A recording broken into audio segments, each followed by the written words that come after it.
May pumukul sa pipit sa sangan ng isang kahoy at nahagip ng bato ang pakpak ng munting ibon. Dahil sa sakit, di na nakaya pang lumipad at ang nangyari ay nahulog, ngunit parang taong bumigkas.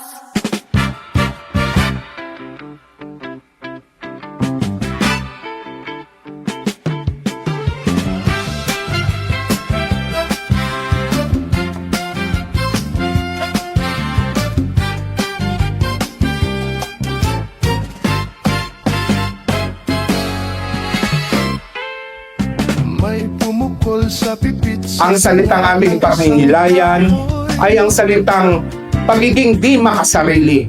Hindi kaduwagan ang humingi ng tawad sa mga nasaktan natin.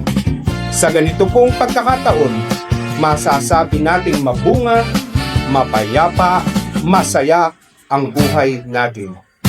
Kaya, isapuso po at isaisip namin ang salitang hindi tayo makasarili.